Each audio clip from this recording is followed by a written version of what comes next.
Hana mến chào cô bác, anh chị và các bạn. Ngon hơn bánh tiêu, ăn liền một lần cả chục cái vẫn chưa ngán là có thật.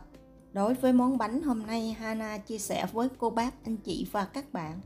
Đặc biệt, bánh để cả ngày, thậm chí qua ngày hôm sau vẫn mềm, không bị khô cứng. Nếu cô bác, anh chị và các bạn thích, xin mời vào bếp làm cùng với Hana nhé. Trước tiên, mình sẽ chuẩn bị phần bột. Bột thì Hana sử dụng bột số 13, bột bánh mì 275g. Thêm vào 5g men nở, 3 muỗng canh đường cát. Nếu cô bác, anh chị và các bạn muốn ngon hơn, thì mình thêm vào 1 muỗng canh sữa bột. Không có, mình không thêm, nhưng tốt nhất là mình thêm sữa bột vào, vị bánh sẽ ngon hơn rất là nhiều lần. Sau khi rây đều hỗn hợp bột, mình để qua một bên. Tiếp theo, mình sẽ pha phần chất lỏng cho vào bột. Cô bác, anh chị và các bạn sử dụng một cái trứng gà, bất kể lớn nhỏ tùy ý nhà cô bác, anh chị và các bạn có, miễn sao trứng gà cộng với sữa thì mình sẽ cân tổng cộng là 175g. Nếu cô bác, anh chị và các bạn ở Việt Nam, mình nhớ sử dụng sữa tươi không đường. Khuấy đều hỗn hợp trứng và sữa lên, sau đó cho từ từ vào bột và trộn đều. Mình đừng cho vào một lần kẻo bột bị nhão.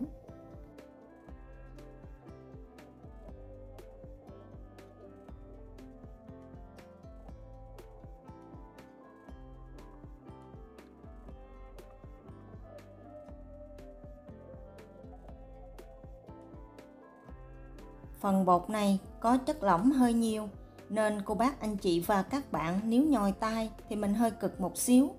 Nếu có máy cầm tay hoặc là máy để bàn thì mình sẽ cho phần bột này lên nhồi khoảng 4 phút ở số nhỏ. Hana sử dụng số 2. Sau 4 phút mình sẽ tắt máy, thêm vào 30g bơ lạc và 1/2 muỗng cà phê muối. Lần này mình sẽ nhồi bột ở số trung bình. Vì máy Hana có 12 số, Hana sử dụng số 6, nhồi thêm 5 phút nữa. Sau 5 phút, khi bột và bơ quyện thành một khối thì mình sẽ kiểm tra. Bột bây giờ rất là mềm, nhưng mà không quá nhão. Nếu bột khô, cô bác, anh chị và các bạn thêm một xíu sữa vào.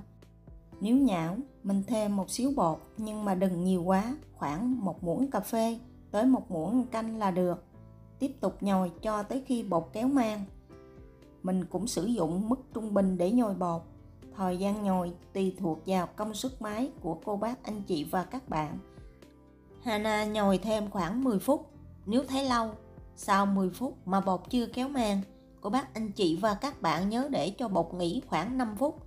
Sau đó mình tiếp tục nhồi, đừng nhồi liên tục. Sau khi nhồi bột xong, cho khối bột ra ngoài bàn, có thêm một ít dầu ăn để chống dính phía dưới. Túm bột thành một khối tròn và chia đều bột ra 30g trên một viên. Với công thức này, Hana làm được khoảng 17 cái bánh.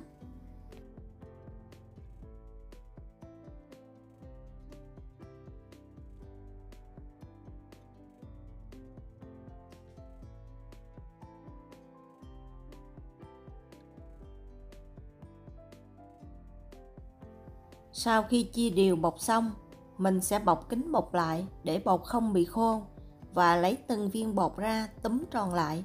Đây là cách thông thường mình hay dùng để vo tròn viên bột.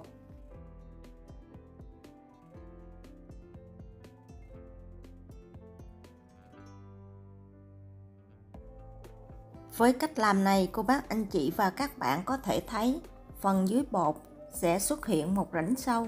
Rãnh này một chút mình chiên, vô tình bánh bị nứt mặt mà mình không biết. Hôm nay Hana sẽ chia sẻ với cô bác, anh chị và các bạn một cách nhồi bột khác, giúp cho mặt bánh không bị nứt. Mình cũng dùng tay túm các mép bột vào chánh giữa.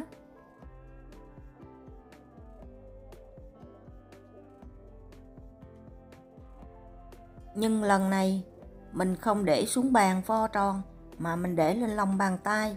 Phần mép bột vừa túm xong, mình để hơi nghiêng một xíu và dùng bàn tay còn lại vừa đẩy vừa miết cho các mép bột được kết dính lại với nhau.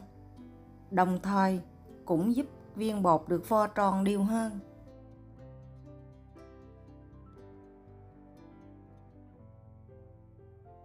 Và đây là thành phẩm Hana vừa làm xong.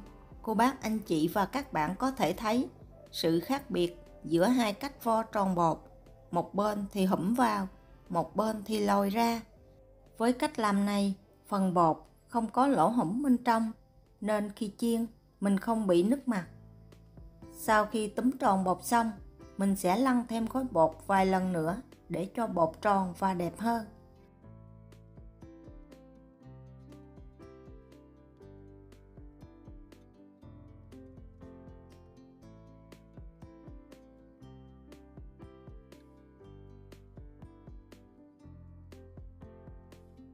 Vì bột mềm dễ dính, nếu mà mình lấy lên, bột sẽ dính xuống bàn, chiên bánh cũng bị xi.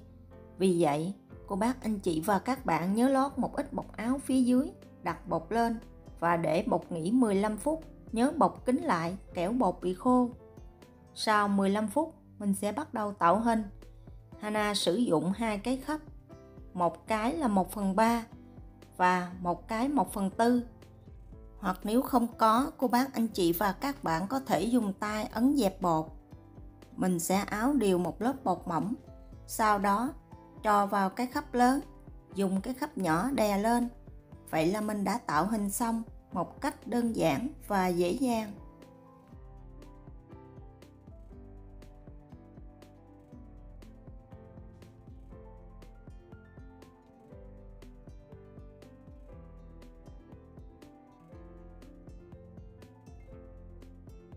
Sau đó mình sẽ dùng ngón tay trỏ để tạo một lỗ hổng chánh giữa. Hoặc nếu cô bác, anh chị và các bạn không thích, mình cũng có thể để nguyên, không cần phải làm.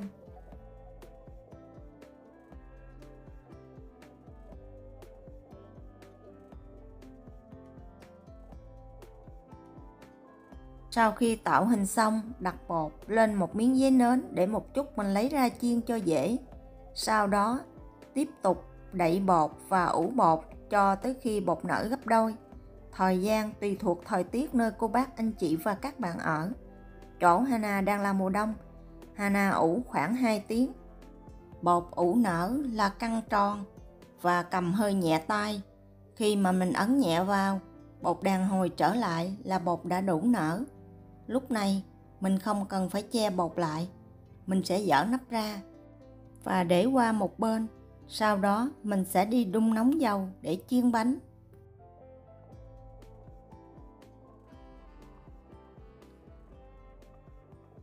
Chiên bánh thì cô bác, anh chị và các bạn không cần phải dùng chảo lớn vì tốn quá nhiều dầu. Mình chỉ cần dùng một cái son nhỏ là được. Nhiệt độ dầu thích hợp là khoảng 145 tới 150 độ C. Mình sẽ dùng vợt để cho bánh vào dầu, sẽ không bị nóng tay. Nếu mà bột cô bác, anh chị và các bạn ủ đủ thì phần bánh cho vào sẽ nổi lên mặt dầu. Nếu bột ủ không đủ thì phần bột bánh sẽ hơi nặng, cho vào, bánh chìm dưới mặt dầu. Lúc này cô bác, anh chị và các bạn cần đậy lại và để thêm thời gian cho bột nở đủ. Mình sẽ chiên bánh lửa riu riu, lửa nhỏ nhất cho tới khi bánh nở tròn và vàng một mặt. Lúc này mình mới dùng muỗng nhẹ nhàng trở và chiên mặt còn lại. Cô bác, anh chị và các bạn mình để yên và mình làm như vậy thì phần bánh chiên xong có một đường viền trắng chính giữa, trông đẹp hơn. Thời gian chiên khoảng 4 phút một mặt. Thỉnh thoảng cô bác, anh chị và các bạn cũng nhớ dùng muỗng đẩy nhẹ để mình kiểm tra phần mặt dưới, coi vàng chưa nha. Đừng để bánh vàng quá, vỏ cứng, ăn không ngon. Sau khi bánh vàng xong thì mình vớt ra để cho ráo dầu và cho phần bánh này nguội bớt. Chỉ cần cô bác, anh chị và các bạn để ý kỹ những gì Hana chia sẻ thì mình sẽ dễ dàng thành công với món bánh này. Bánh này ăn không hoặc là thêm đường vào ăn cũng rất là ngon.